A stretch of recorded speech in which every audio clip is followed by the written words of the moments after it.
purpose-nya itu adalah dia katakan membuat paperclip.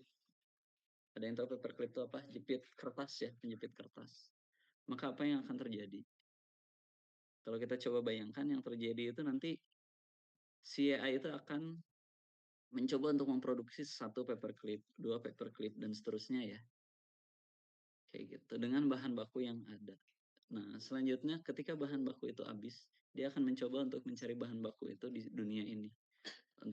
Cari bahan baku untuk memproduksi apa? Memproduksi paperclip. Akhirnya bahan baku utamanya habis. Kayak gitu. Apa yang diupayakan? Yang diupayakan tuh nanti mencoba untuk sintesis bahan baku lain sehingga bisa direkayasa sehingga bisa menghasilkan paperclip termasuk manusia kalau dibutuhkan manusia. Nanti semakin jauhnya bumi itu akan habis karena tujuan AI itu adalah memproduksi paperclip dan bahkan seluruh kita bicara planet, bicara bintang, bicara um, segala bentuk matter yang ada di alam semesta itu semuanya itu akan dilahap sama AI tersebut dalam rangka membuat paperclip. Nah gitu ya. Itu gambaran artificial super intelligence. Kenapa bisa seperti itu? Karena kecerdasannya melebihi manusia gitu ya. Nah, itu belum terjadi dan aku agak sangsi membayangkan itu akan terjadi at least ketika kita masih hidup ya. Dan Yoshua Bengio salah satu peneliti AI terbesar di dunia ya, Yoshua Bengio tuh. Dan dia jurnal itu udah disitasi oleh jurnal rekor pertama kali jurnal yang disitasi oleh 1 juta orang. Kayak gitu Yoshua Bengio. Makanya seringkali diistilahkan Godfather of AI. Dia mengkhawatirkan situasi AI itu akan membuat society itu kacau karena tidak dikerangkai dengan regulasi yang tepat. Jadi concernnya masih ke sana dan ke sana pun itu sudah sangat berdampak. Kayak gitu. Apakah akan terjadi dalam waktu dekat, Pak? Yang mana yang paperclip tadi? Nggak tahu ya. Kiamat nanti. Oke. Nah ini gambaran ya. Jadi teman-teman belum bekerja, cuman buat yang sudah ngambil satu keilmuan tertentu dan keilmuannya dikatakan bagian dari kategori yang tadi dianggap outdated menurut WEF ataupun McKinsey. Kita bisa jadi perannya itu tetap, tapi kita butuh upskill kayak gitu. Atau bisa jadi kita upskill juga dan redeploy ya kayak gitu.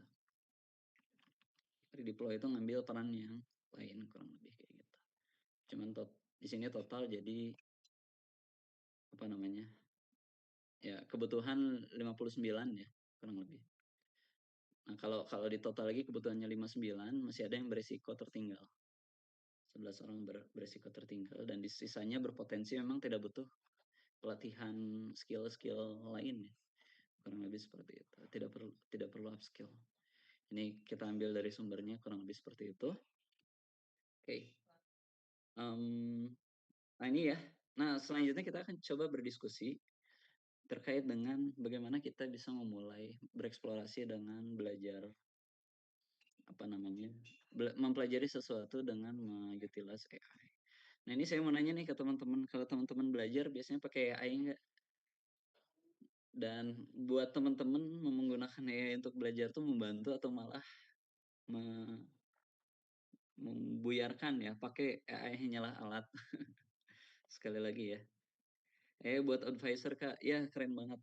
Jadi untuk nyari usulan biasanya. Kita udah ngerjain terus minta usulan ini udah bagus atau belum pekerjaan.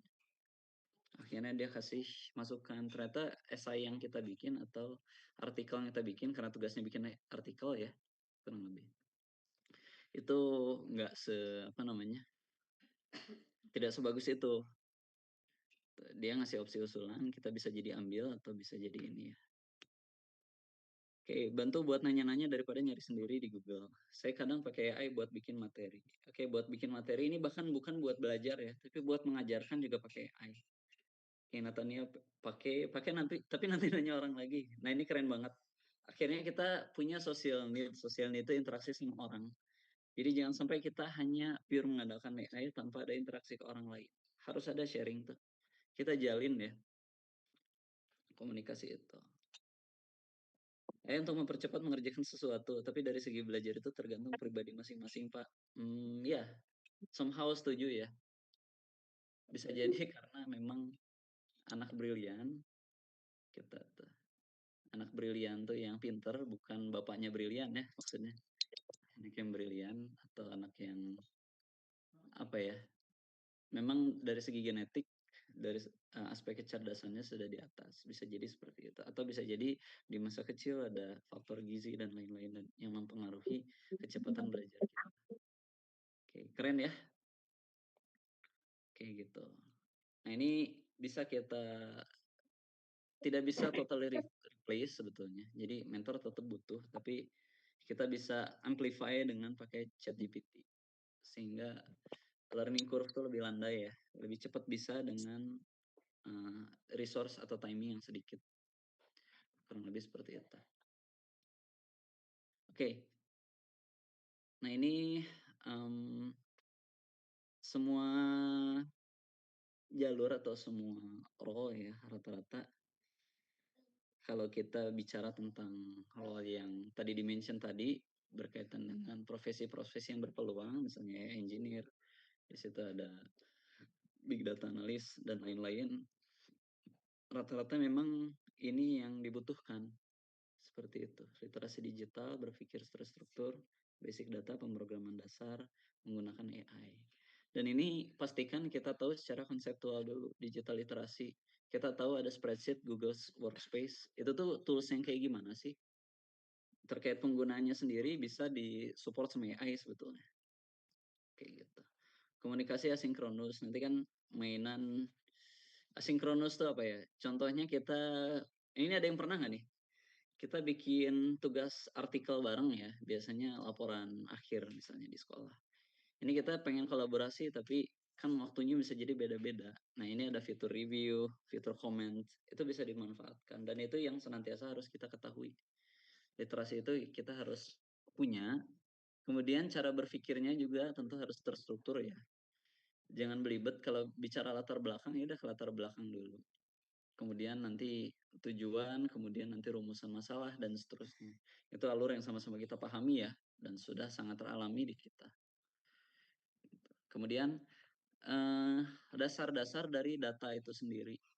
Membaca grafik SQL dasar, pivot table. SQL dasar yang dimaksud tuh um, kita harus paham dari kumpulan data yang ada bisa kita apakan, bisa kita kombinasikan sejauh mana, bisa kita menghasilkan data baru seperti apa.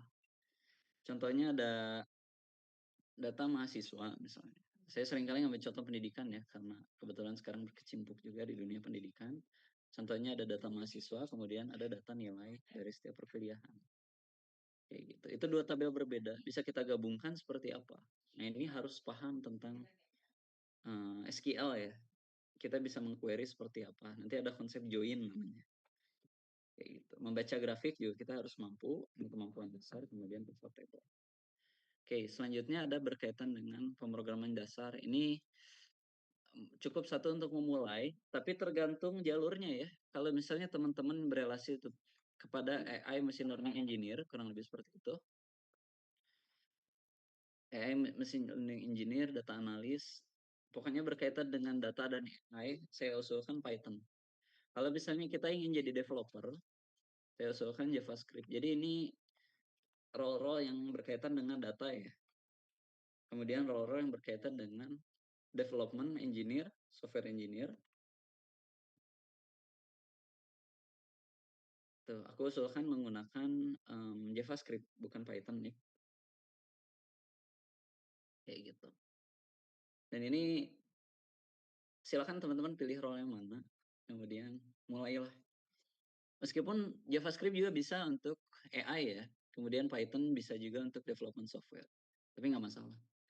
Nah, teman-teman kalau memang pengennya belajar, ya udah aku mau pengen belajar basic dulu aja, nggak usah mikirin ke depannya mau gimana. Ya udah pilih aja salah satu yang menurut teman-teman lebih nyaman ya. Oke. Selanjutnya kita harus peka juga bagaimana cara menggunakan AI dan harus kita pakai juga itu AI supaya tidak ketinggalan ya.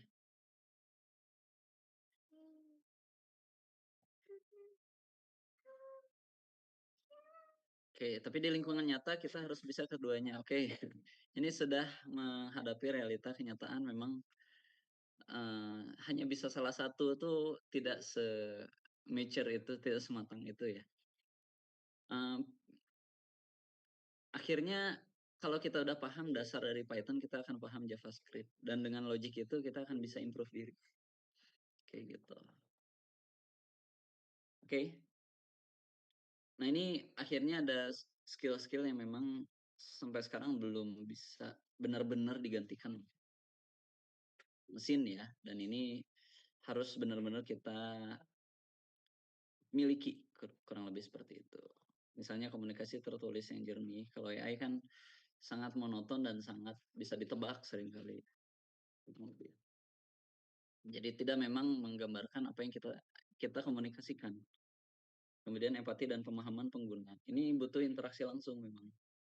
Kemudian kolaborasi lintas fungsi. Ini susah kalau mengandalkan purely AI ya untuk mencoba mengkolaborasikan. Kemudian rasa ingin tahu, kemauan belajar, membuat keputusan dengan informasi terbatas, mengelola ambiguitas. Ini human skill, jadi kalau fundamental ini sudah kuat, bisa kita amplifikasi lagi dengan bantuan teknologi. Kurang lebih seperti itu. Oke, jelas ya? Ini gambarannya. Um, ini yang senantiasa tadi dimention. Jadi tadi dimention pembantu, asisten. Bisa kita katakan mereka tuh rekan kerja mungkin ya, kayak gitu. Ini yang yang lebih baik tuh bukan yang nggak mau pakai AI atau bukan yang menyerahkan sepenuhnya kepada AI. Tapi kita ambil jalan tengah. Kita harus paham bagaimana kapan dan bagaimana menggunakannya. Jadi ada satu apa namanya, ada pihak kiri dan pihak kanan, katakanlah ekstrem kiri itu mereka yang anti banget sama AI, pokoknya say no to AI kayak gitu. Oke, kemudian pihak far right ya, pihak yang kanan banget, mereka menganggap AI itu adalah solusi, satu-satunya solusi, kurang lebih seperti itu. Nah, kita kalau mau bicara bagaimana tepatnya, jangan terfokus ke kita nggak mau banget pakai AI atau kita akan pakai AI terus. Tapi kita harus paham kapan menggunakan AI, kapan kita menggunakan intuisi atau human decision, kayak gitu. Ini juga kan yang sejauh ini terjadi. Jadi, kalaupun kita meminta AI untuk membuat usulan, akhirnya yang memutuskan usulan tersebut bukan kita. Kemarin teman-teman banyak sekali berinovasi dengan kompetisi. Kalau saya lihat kelihatannya mayoritas teman-teman menggunakan AI ya. Tapi faktanya saya tidak melihat teman-teman, tapi saya tahu teman-teman menggunakan AI. Akhirnya novelty ide itu tetap muncul dari teman-teman. Karena decision dari teman-teman, bukan dari AI. Gitu ya.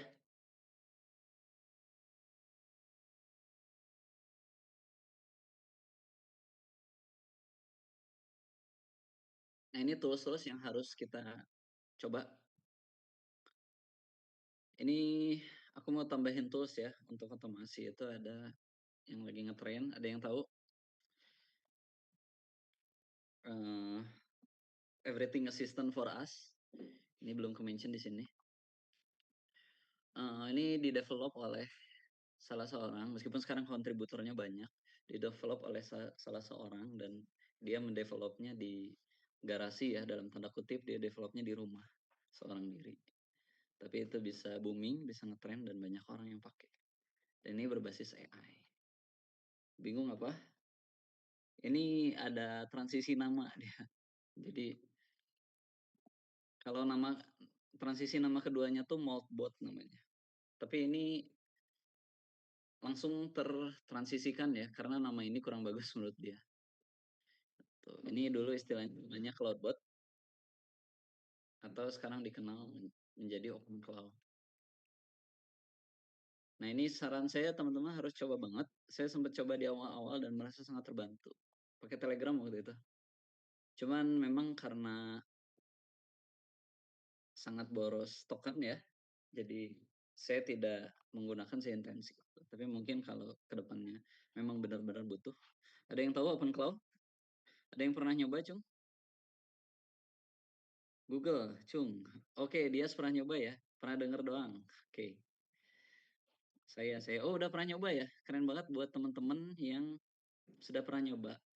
Apakah ada yang open source? Tadi kita lihat namanya. Namanya itu OpenClaw. Ada kata opennya itu clue sebetulnya. Karena dia ada kata open, kenapa jadi kuning? Oke. Karena dia ada kata open, kira-kira open source nggak dia? Betul sekali ya open source, meskipun teman-teman belum ada yang jawab. Kayak gitu. Udah gacor kali. Belum belum Pak, apakah itu gratis? Saya tahu itu direbutkan di negara Cina. Udah gacor kali. Keren, keren. Saya sangat bangga sekali dengan perkembangan IT teman-teman guys. Ini calon-calon juara SFT, aku yakin. Semoga juara ya. Ini kita lihat sedikit open cloud. Aku agak ngeri-ngeri kalau nge-share screen full gini, takutnya ada.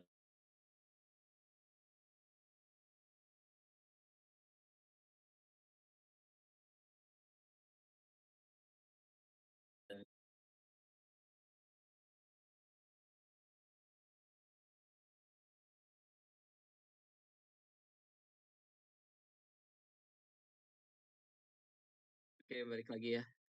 Seperti biasa ada kendala-kendala. Apakah teman-teman ada yang meretas laptop saya? Saya ininya ya, husnuzonnya tidak, tapi itu tidak menutup kemungkinan ada yang meretas.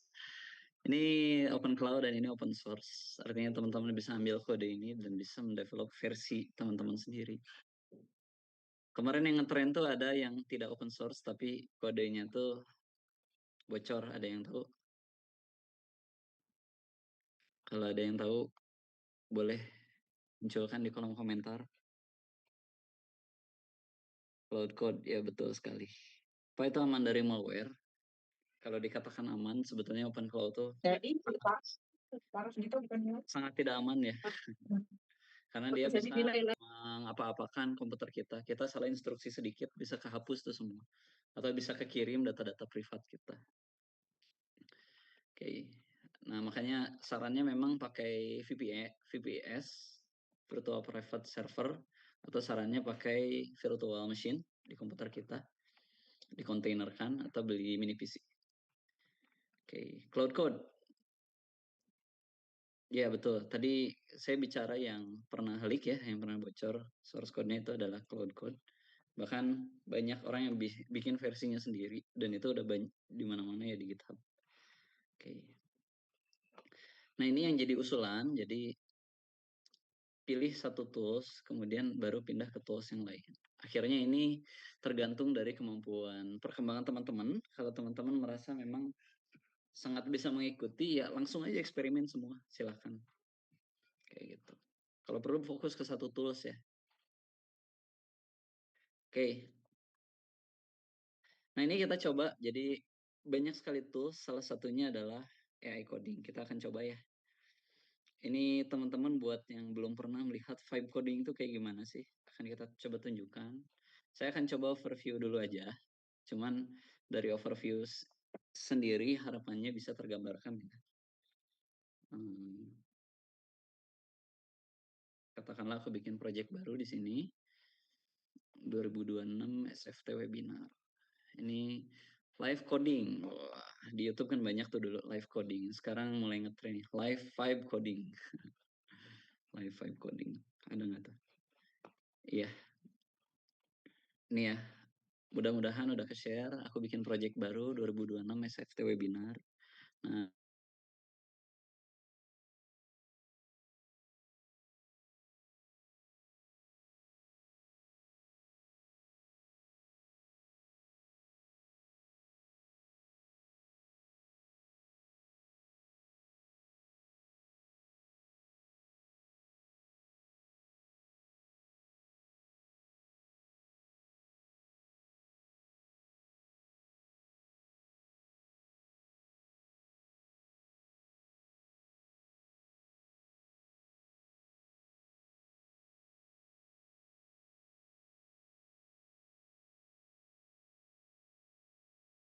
Ini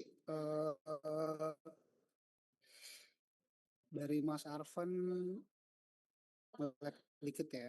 Oke, Oke, halo. teman-teman, sambil tunggu dulu. Oke, halo, Udah balik belum? suaranya udah. Suaranya udah, mukanya Oke, udah belum?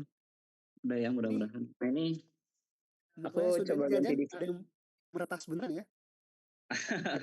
Tolong teman-teman yang tukang hack, jangan hack laptop saya. Ini saya jadi pakai device lain nih, pakai HP. Nah, ini memang laptopku udah banyak dimacem-macemin, kayaknya harus di refresh ulang nih, di reset ulang. Tapi aku jadinya pakai dua device ya. Jadi laptopku sering kali bermasalah kalau menyalakan apa namanya, menyalakan uh, menyalakan apa secara bersamaan ya, menyalakan kamera dan share screen secara bersamaan. Jadi aku coba optimize share screen-nya pakai laptopku, sedangkan kita interaksi pakai HP ya. Kayak gitu. Ini aku blur dulu backgroundnya. Aku malu kelihatan di situ ada pull up bar, sedangkan aku masih secengkring ini. Kita coba blur dulu. Oke, bingung gimana blurnya. Ya udahlah, nggak usah ya. Oke, kita lanjut aja.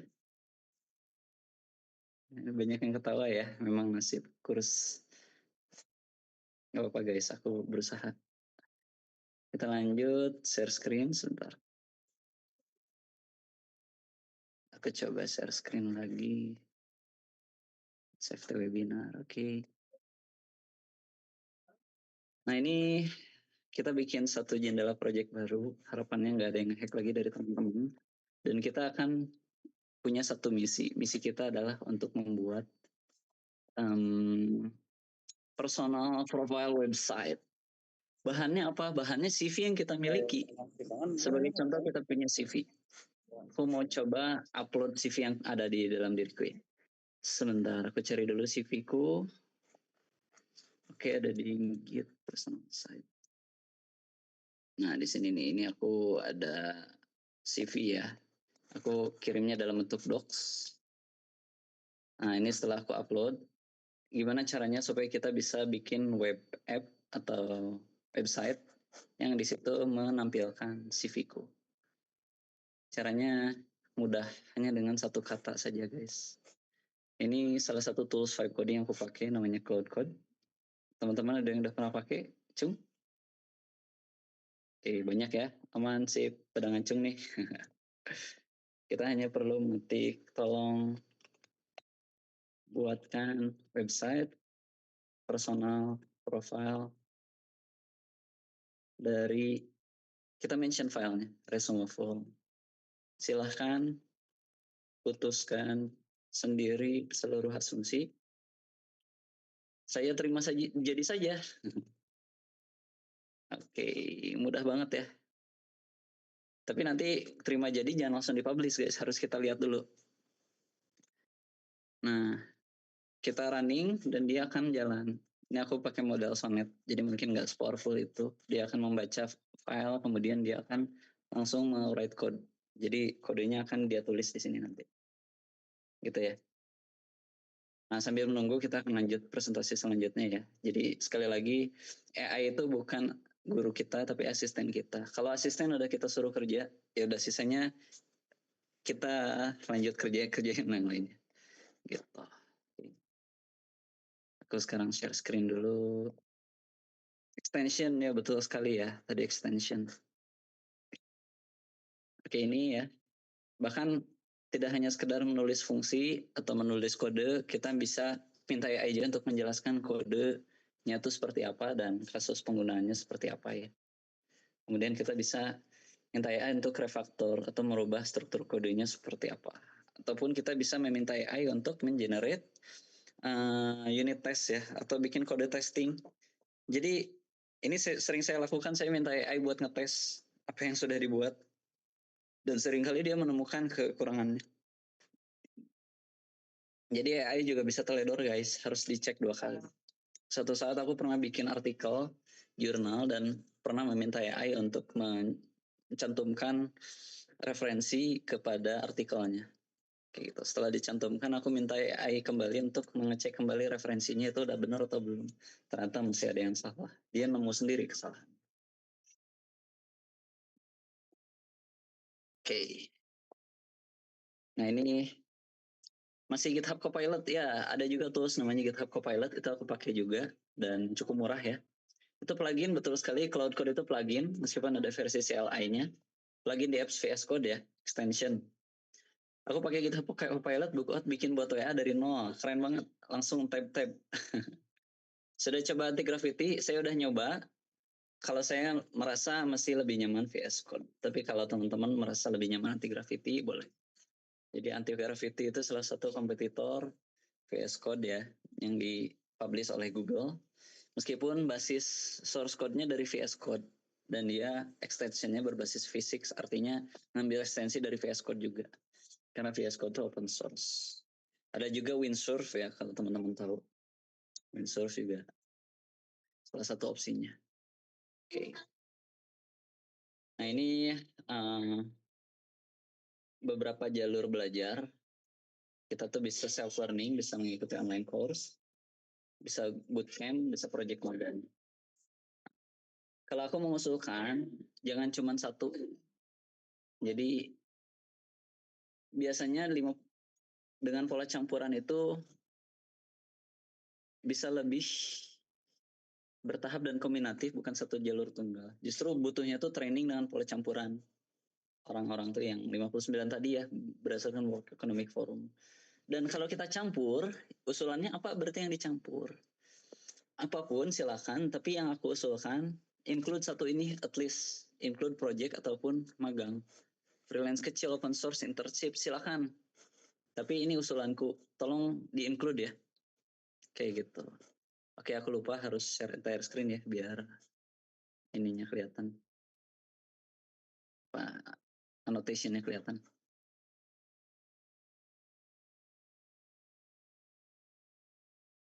Oke. Nah, jadi faktanya harus dicampur. Dan saranku kalau mau dicampur, coba include project dan magang. Sisanya terserah mau semuanya ke, mau pilih satu ke, tapi tolong include satu ini, project dan magang. Karena bisa kita alami real life experience-nya kayak gimana. Freelance kecil, open source, internship, atau kalaupun tidak ada sama sekali, silahkan bikin personal project. Kita pengen bikin website portofolio diri kita, itu bagian dari personal project. Tadi ada yang bikin WA bot ya, kurang lebih. Untuk apa? Silahkan. Tapi ini yang akan benar-benar melatih kita masuk ke dunia nyata itu seperti apa sih? Kayak gitu. Oke, kita coba lihat lagi progresnya. Ini sudah selesai ya. Sudah selesai, kemudian dia mengenerate standalone HTML. Kita akan coba lihat tampilannya. Kita reveal File Explorer, kemudian kita buka dengan Chrome. Inilah website personal kita. Ini keren, udah ada headernya ya. Udah ada headernya, kemudian apa namanya? Research publication, kontaknya. Ini udah benar-benar mengambil dari dokumen kita. Nah, kita bisa enhance ini. Daripada standalone HTML, misalnya kita ingin buat responsif ya. Meskipun responsif masih bisa standalone HTML.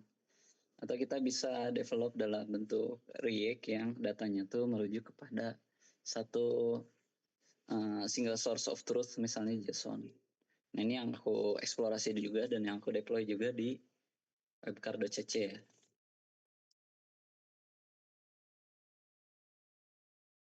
Kayak gitu. Nah, ini aku deploy ke sini. Webcar.cc itu adalah satu platform untuk membuat personal profile yang masih dalam tahap apa namanya, tahap pengembangan ya. Ini belum aku deploy, aku lupa. Jadi teman-teman nanti kalau mau bikin profile bisa lewat webcar.cc. Iya, promosi dikit. Ini kalau mau kenalan dikit bisa lewat sini. Ini aku udah bikin filter tentang experience-ku dan seterusnya. Kalau mau keep in touch bisa langsung pindah ke kontak, kemudian kirim ya, atau bisa navigasi ke sini. Nah ini keren banget. Jadi daripada kita bikin manual satu-satu, input manual satu-satu, pakai informasi data yang udah ada dan minta AI untuk mengotomasinya. Kita lanjut ya. Oke, gimana teman-teman? Biasa aja ya buat yang udah pernah nyoba mah. Ya, pakai malahan pakai windsurf, silakan kalau mau dieksplorasi, windsurf juga bisa dicoba, keren. Oke, nah ini juga bagian dari usulan. Sekali lagi ini kembali lagi ke kemampuan belajar kita ya. Jadi, apakah kita 3 bulan tuh bisa menguasai atau bisa lebih cepat atau bisa lebih lama. Cuma yang jadi salah satu kunci di sini adalah jangan terlalu hype di waktu-waktu tertentu. Kita harus konsisten. Mudahnya gimana konsisten tuh? At least kalau bingung konsisten kemana, kita konsisten pegang satu role apa. Kayak gitu. IT expert ya udah pegang terus. Kalau misalnya agriculture expert, kemudian IT enabled, agricultural expert, silakan pegang itu. Dan kita bawa nuansa itu di dalam kehidupan kita. Insya Allah berkembang itu. Nah ini ya. Dan ini bisa dipilih, kemudian bisa kita pelajari dasarnya, kita buat. Nah, saya yakin teman-teman di sini sudah dalam naungan fondasi belajar ya. Jadi buat teman-teman yang berkuliah, mungkin ini bisa di skip karena ini udah dialami di perkuliahan. Jadi kita lanjut ke sini. Kelihatannya ini belum kita lakukan. Kayak gitu. Oke. Terlanjut. Jangan lupa kita sajikan dalam bentuk portofolio atau dalam bentuk CV atau personal profile, silahkan. Jadi portofolio itu tidak pamer. Atau mungkin buat kita not only pamer ya. Buat teman-teman yang memang ada tujuan untuk pamernya. Tapi ini menunjukkan bagaimana kita mengkerangkai diri kita tuh gimana sih. Cara kita berpikir untuk mengerjakan itu tuh gimana. Nah ini didokumentasikan. Dan ini yang masih on progress juga dalam diriku. Rencananya sebetulnya di setiap project yang ada mau aku bikin blognya tuh. Tapi belum sempat. Kayak gitu. Jadi ada satu project terdokumentasi dengan baik, itu sangat berharga. Daripada projectnya ada 100, tapi 100 tuh nggak pernah beres. Kayak penasaran ini nyoba-nyoba nggak beres, nyoba-nyoba nggak beres. Dan ini jadi penyakit anak-anak IT biasanya ya nggak sih? Penasaran sesuatu, oke cobain deh. Akhirnya dilewat, terus coba hal lain. Kayak gitu. Karena faktanya itu yang terjadi dalam diriku juga guys. Apakah ada yang senasib? Nggak tahu ya. Oke, ini strukturkan dari setiap proyeknya. Kita lanjut ya. Ini udah jam 8.21 juga. Kalau nggak salah sampai jam 8.50 ya.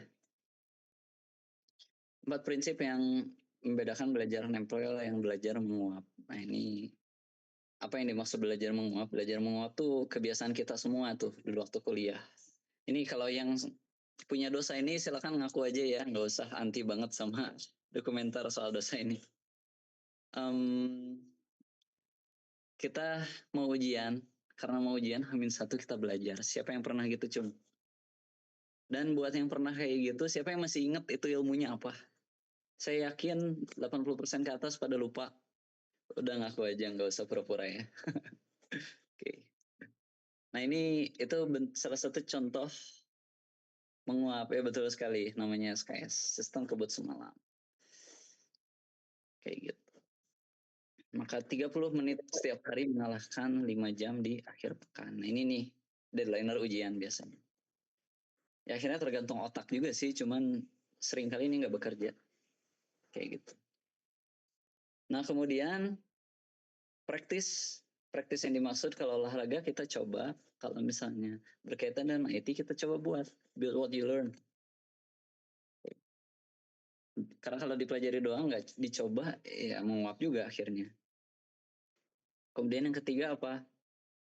Ajarkan ke orang lain. Teach people, ajarin orang lain. Dan ini salah satu tips untuk meningkatkan pemahaman kita. Jangan berpikir kita ngajarin ke orang lain tuh ilmu kita jadi berkurang. Jadi konsepnya bukan berbagi uang ya, berbagi ilmu tuh. Kalau kita berbagi uang ya iyalah berkurang. Meskipun ada faktor pahala di situ ya. Yang di situ keyakinan kita ada pahala yang didapat. Nah, kalau ilmu tuh nggak akan berkurang kalau kita share ke orang lain, aman. Justru nambah. Jadi kita jadi lebih ngerti ketika kita bisa menjelaskannya. Kayak gitu. Kemudian diusulkan fokuslah satu hal. Selesaikan satu kursus sebelum membuka yang baru.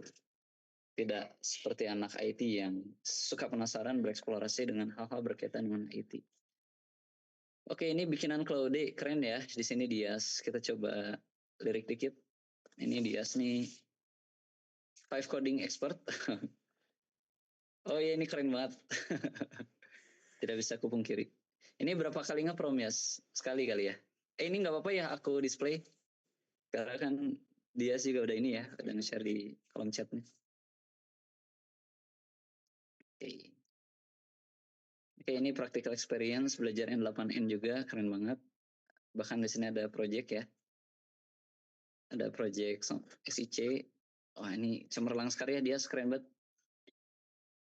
Bentar lagi aku ajak collab ya, dia siap-siap. Oke, di sini ada blog dan ada kontak. Nah, beberapa yang berargumen kalau personal profile itu bagusnya single page ini ya, single page application SPA yang dia kontennya scroll dan ya mainin scroll aja. Cuman nggak apa-apa, ini tergantung preference. Bahkan aku pernah nemu yang temenku tuh, kalau mau cari silakan ya. Dia tuh profilnya tuh kayak desktop sendiri di dalam webnya tuh keren. Jadi ada navigasinya di sini, ada apa? Ada barnya ya di bawah, bottom barnya dan seterusnya, itu keren banget. Oke. Oke, kita lanjut ke presentasi ya. Nah, ini 5 kesalahan yang menghabiskan waktu pemula.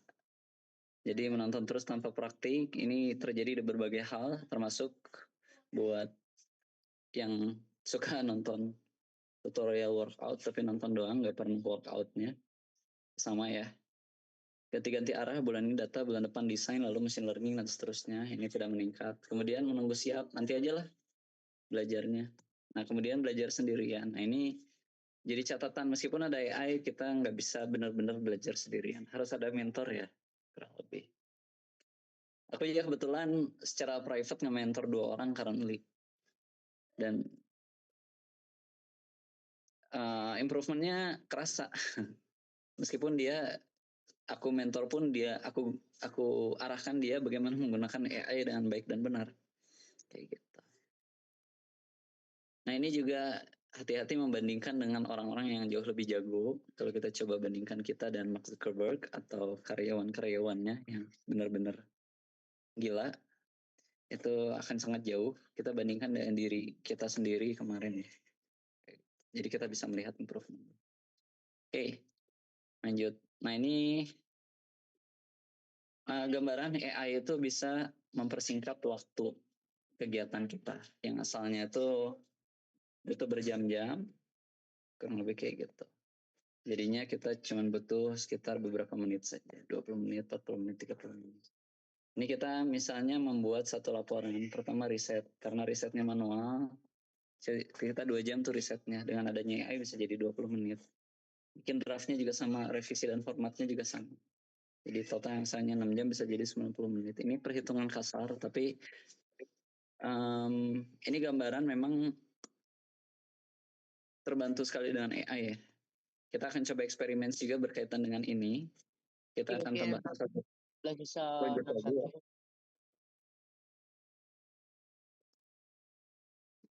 Berarti experience lebih baik dari hasil ya Pak?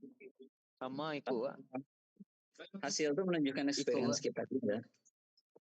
Sebetulnya ya. Jadi experience tidak akan membohongi hasil, bisa dibilang. Gila, ada animation, itu tempat PKLK. Mantap. Ini website Klinet pertama untuk Tegas SMK. Oke, ini banyak sekali ya teman-teman yang sampai deploy-nya pun pakai AI. Oke, silakan. Ini harus banyak naungan sharing nih. Oke. Kurang lebih. Ini ada website telur ya. Saya jadi inget postingan telur tuh dengan like Instagram terbanyak itu aneh banget. Ini masih kepotong dikit ya, no problem. Aku sambil cek responsifnya, ini sambil evaluate sedikit-dikit. Kok nggak muncul ya? Kalau mobile gimana? Oke, keren udah responsif nih. Tampilan mobile kayaknya lebih enak. Nah ini yang zero experience, yang asalnya zero experience, jadinya bisa ini ya, bisa develop yang seperti ini. Oke. Kalau ini responsifnya gimana? Kita coba cek. Oke, ini udah responsif banget. Keren. Oke, jadinya ini ya menunya di sini. Tapi setelah milih menu tertentu hilang nih di kanan atas. Oke, ini jadi note ya. Jadi catatan. Nggak apa-apa, nanti bisa improvement. Gradual improvement. Keren banget. Ini kontak masih ada. Kalau book experience jadi hilang ya. Kurang lebih seperti itu. Oke, kurang lebih seperti itu. Kita lanjut.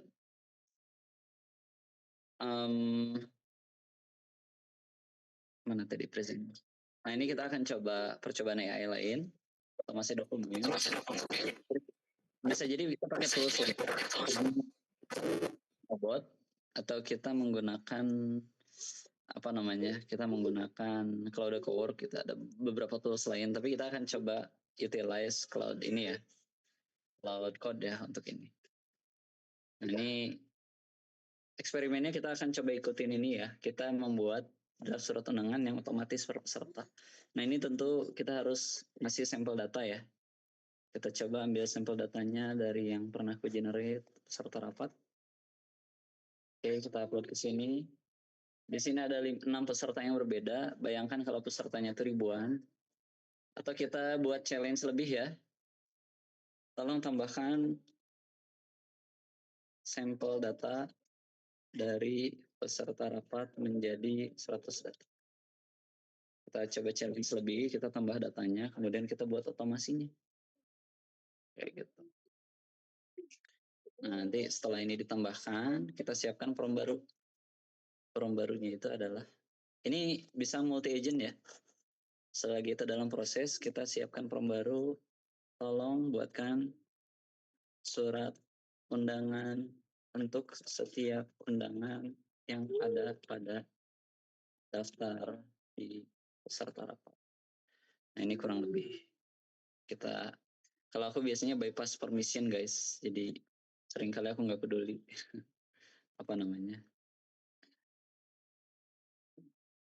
dia permissionnya butuh apa aja. Ini beres nggak nih?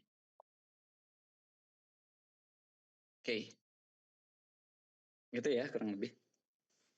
Nah, ini lampunya aku matiin dulu biar nggak sil. Ini kayaknya belum beres nih.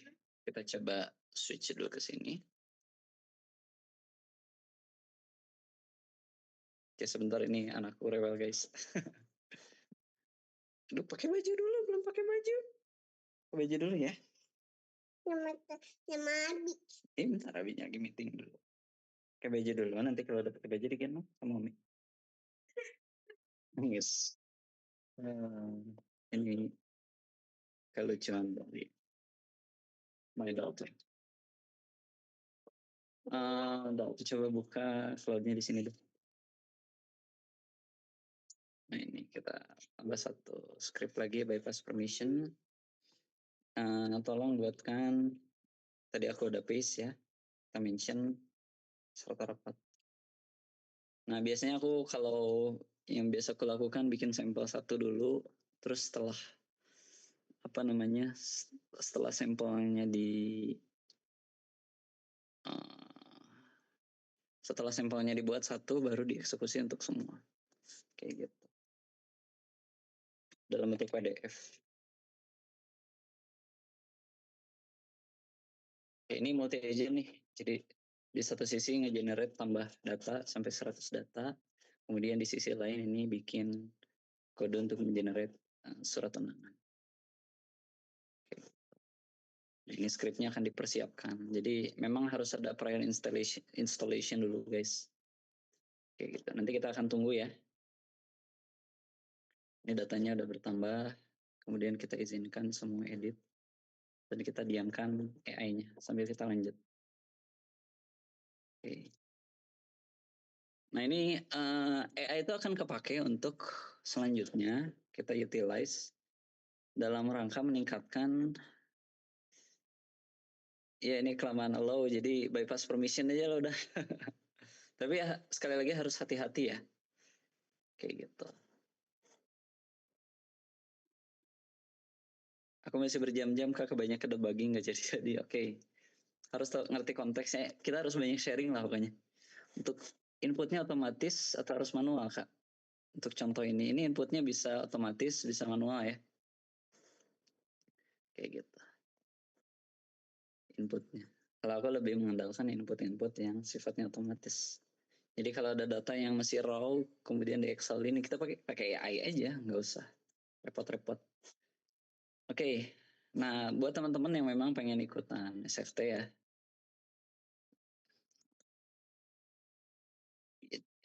bisa menggunakan AI untuk menemukan ide-ide konsep ya. Contoh ide stack implementasi seperti apa. Nah nanti saya akan coba berikan gambaran contoh-contoh idenya, mudah-mudahan jadi referensi ya. Ini kalau prototipe AI yang berelasi dengan konsep paper ini teknologi-teknologi yang apa istilahnya yang ngetrend sekarang. Yang paling ngetrend yang pertama tentu generative AI dan chatbot ini ngetrend banget dan setiap orang udah bisa nyobain nih. Karena provider AI itu udah bahkan banyak yang ngasih limit gratisan yang gratisannya itu udah dermawan gitu. Contohnya ada di Open Router, meskipun Open Router tuh ini ya, Open Router tuh harus punya saldo dulu $10 baru bisa dapat gratis. 1000 prom per hari aku lupa. Ada Cerebras, ada Grok, ada GLM juga ngasih free. Dan ada provider-provider generative AI lainnya. Itu bisa kita utilize buat bikin chatbot tanpa menghabiskan resource komputer kita. Kayak gitu. Kemudian selanjutnya ada computer vision. Ini banyak sekali idenya ya, deteksi sampah, kualitas produk, plat nomor, dan lain-lain, termasuk ekspresi ya. Kayak gitu. Mungkin nanti ada ide bikin game, tadi ada yang mau jadi game developer, bikin game horror, dan di tingkat kehororannya tuh akan akan bergantung ke ekspresi muka kita ketika ada jump scare misalnya. Kurang lebih kayak gitu. Iseng banget, tapi mungkin bisa jadi ide itu. Kayak gitu. Kemudian IoT dan AI Age ya. Ini kemarin di SIC sangat berelasi ya dengan ini, ada IoT-nya. Dan ini ngetren banget. Kemudian berkaitan dengan data dan prediksi penyakit, harga, dropout siswa, dan lain-lain. Kemudian tentu yang tidak kalah penting adalah berkaitan dengan otomasi, agent dan seterusnya. Ini agent ngetren banget sekarang. Kayak gitu ya. Semuanya itu udah benar-benar berbasis agent. Termasuk bagaimana kita mengelola komputer kita. Kayak gitu. Google juga udah ngerilis tuh agentnya. Namanya apa ya, lupa kemarin. Belum sempat explore sih. Workflow agent atau workspace agent atau apa ya. Kayak gitu. Nah ini tips memilih sebetulnya yang kamu alami sehari-hari, lebih tepatnya yang memang paling dikuasai dan memang seringkali yang paling dikuasai itu yang dialami. Jadi kita benar-benar merasakan problemnya yang kita alami itu. Nah, bisa jadi mungkin ada bukan kita tapi keluarga kita merasakan problemnya dan seterusnya. Makanya di sini harus ada validation. Jadi kita nggak bisa membuat satu ide, kemudian dari ide tersebut kita simpulkan itu problem banget. Kita harus ada basis argumennya kenapa itu bisa dikatakan problem. Bisa jadi menggunakan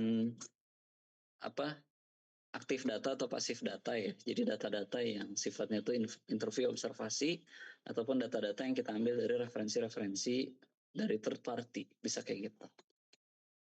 Oke. Nah ini contoh ide-ide. Nah ini kasih gambaran aja. Nah ini buat teman-teman yang udah punya ide silakan kalau mau disampaikan di kolom chat ya.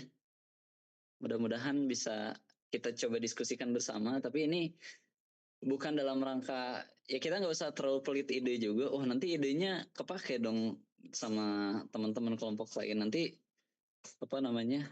Aku kalah dong karena ideku udah diketahui sama yang lain. Nggak usah terlalu kayak gitu juga, santai aja kok. Kayak gitu. Ide mah murah ya. Kalau jadi ketum partai pakai AI gimana Kak? Atau AI-nya jadi ketumnya, tapi kan AI kurang di bagian emosi. Ini Fatir sangat berambisi sekali jadi ketua umum partai ya. Kayak gitu. Apa kita bikin partai baru aja ya? PAI, Partai AI ya. Maksa banget. Oke lanjut.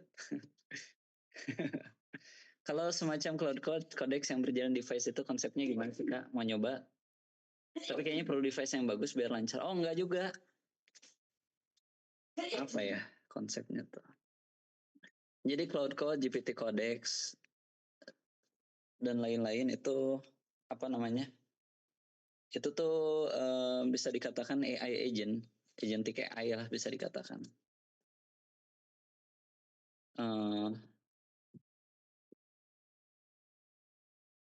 Agentic AI itu agent tuh berarti dia AI-nya tuh bukan cuma untuk menjawab, tapi untuk melaksanakan satu perintah yang ada dalam satu wadah tertentu.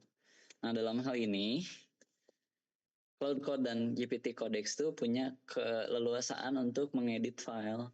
Nah, mengedit filenya itu apa? File-file yang editornya itu teks dan membaca file-file tersebut. Itu konsep coding agent. Jadi sebetulnya Cloud Code, GPT Codex, GitHub Copilot itu sama aja kok. Nggak terlalu beda satu sama lain. Silakan pakai aja. Tapi memang harus berbayar sih. Kalau gratisan nggak bisa dipakai untuk Codex dan Cloud Code. Kalau mau coba yang gratisan, mungkin bisa coba Kilo. Biasanya ada ini ya. Ada berapa dolar gratis atau open code. Cuman open code aku kebetulan udah apa namanya open code itu aku udah nyewa ZAI GLM ya, jadi bisa gratis. Jadi itu membaca file yang ada di dalam direktori kita. Sebetulnya harusnya tidak diambil kalau memang compliance dari perusahaan AI tersebut sesuai, kecuali kalau mereka curang-curang jadi sembunyi-sembunyi tanpa sepengetahuan kita mengambil data-data kita. Sebenarnya itu memungkinkan aja, tapi pasti ada regulasinya, dan kalau ada pelanggaran seperti itu tidak sesuai dengan regulasi mereka, kita bisa menuntut juga. Gitu ya. Oke lanjut. Di sini ada berbagai berbagai gambaran ide-ide tutor pribadi untuk mata pelajaran SMA misalnya. Ini bisa ya. Ini kunci teknologinya ada generative AI, kemudian ada RAG. Apa ini RAG? Apakah RAG itu ragi atau ragu-ragu? Bukan ya. Retrieval Augmented Generation. Ini harus paham. Jadi ya itu belajar dari data. Vector database lah istilahnya kayak gitu. Nanti mungkin bisa didalamin. Kemudian deteksi penyakit tanaman. Ini bicara computer vision ya. Mental health companion bot. Nah ini asisten cek mood harian dan lain-lain. Ini harus hati-hati ya penggunaannya. Oke. Terus ini generative AI juga sama, klasifikasi sampah. Ini bicara computer vision, ada relasinya dengan IoT teknologinya. Kemudian asisten marketing UMKM ya. Ini generative AI juga, prediksi kemacetan lokal. Kayak gitu. Nah, ini dulu aku pernah punya ide juga, cuman belum terrealisasi dengan berbagai kompetisi karena singkatnya waktu persiapan pembuatan proposal ya. Jadi idenya misalnya kita buat ERP yang sifatnya tuh modular dan sifatnya tuh user need based, berbasis kebutuhan user, tapi memanfaatkan agentic AI. Jadi user nggak perlu susah-susah bikin sistem ERP sendiri. Misalnya gini, ideku tuh waktu itu, aku pengen punya ERP yang bisa cocok untuk berbagai bentuk bisnis. Salah satu contoh bisnis yang berbeda itu apa sih? Bisnis jualan toko ya, toko retail. Berbanding dengan bisnis bengkel motor sama bisnis bimbingan belajar itu model bisnis sangat-sangat berbeda sekali. Model apa bentuk pembelajarannya kayak gimana, kemudian uh, apa namanya, proses bisnisnya kayak gimana, kemudian pembayarannya kayak gimana, itu sangat berbeda. Dan aku pengen bikin AI yang bikin sistem yang bisa menaungi semua itu. Tapi nggak harus drag and drop manual, ngambil fitur secara manual. Jadi itu berbasis AI. Jadi user itu tinggal menginput, menjelaskan tentang bisnisnya. Bisnisku adalah bimbel yang jadwalnya fleksibel dan ada penyesuaian jadwal antara guru dengan siswa. Dan pembayarannya tuh di percentage, ada sebagian yang dikasih ke guru, di sebagian di kita, dan pembayarannya tuh setelah beres bimbel itu sendiri, kurang lebih gitu. Jadi lebih ke privat ya. Nah itu langsung di generate ERP-nya.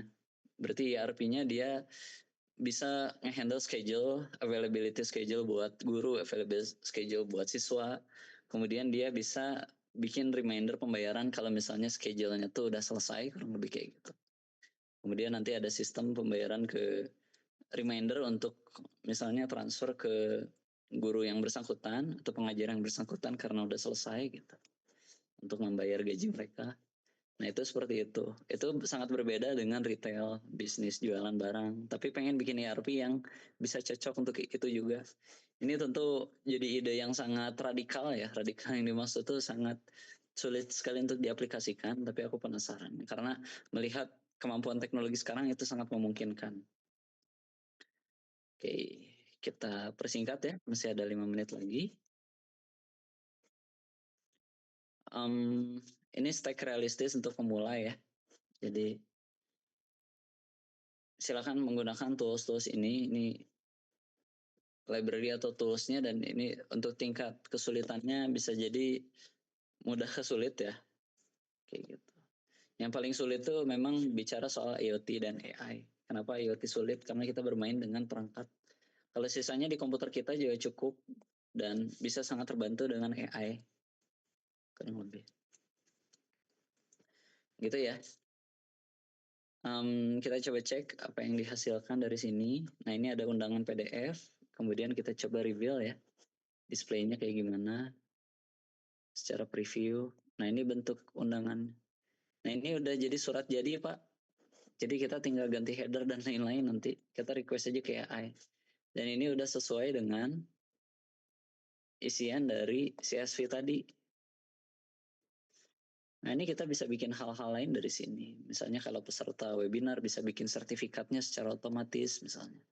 Atau dari sertifikasi bisa kita bikin skripnya untuk bikin laporan penilaian secara otomatis. Keren banget.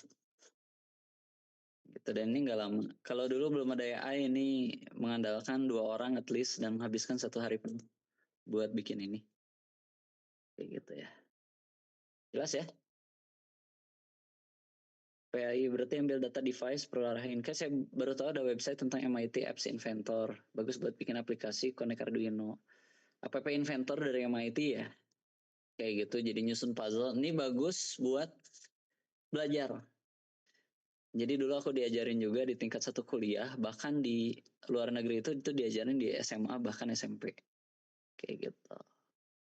IoT, makanan sehari-hari, oke, gokil. Jadi buat Fatir, IoT itu gampang ya. Aku sering merasa overwhelmed dan kecepatan perkembangan. Ini mungkin nanti dijawab ya. Oke. Inovasinya apps bukan IoT, apakah boleh atau tidak? Nanti ngobrol sama teman-teman di bimbing ya. Model dari Hugging Face apakah bagus atau tidak? Bisa jadi bagus, bisa jadi tidak. Nah ini pertanyaan Mbak Yunia, nanti kita coba ulas lagi. Cukup ini ya, cukup panjang pertanyaannya. Tapi ini pertanyaannya AI generated tidak ya? Kayaknya enggak sih. Oke, lanjut. Oke.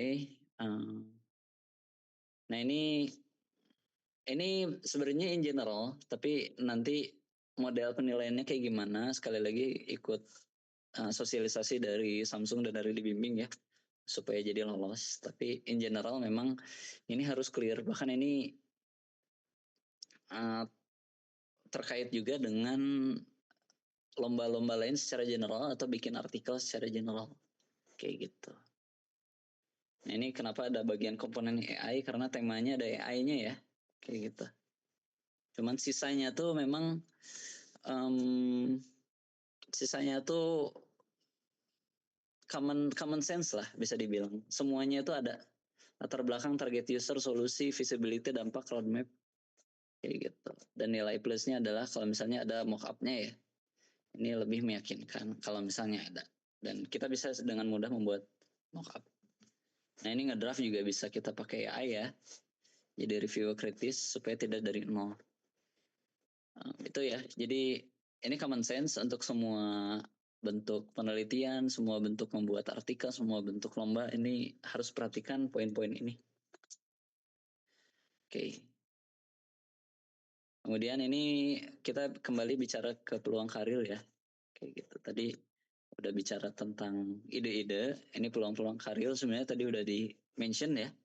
Kurang lebih evidence-nya juga tadi udah disebutkan.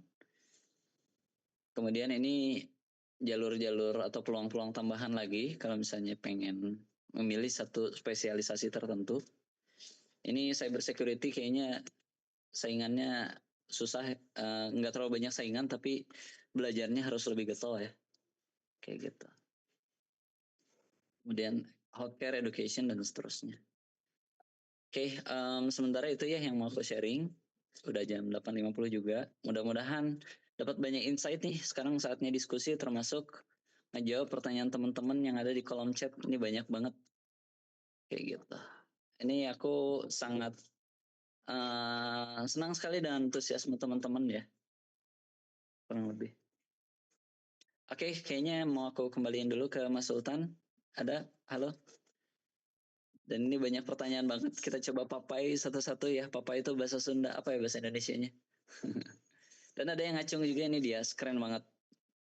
Senang banget sama antusiasmenya. Oke. Ini Mas Sultan nggak ada. Apa langsung aku jawab aja ya? Langsung.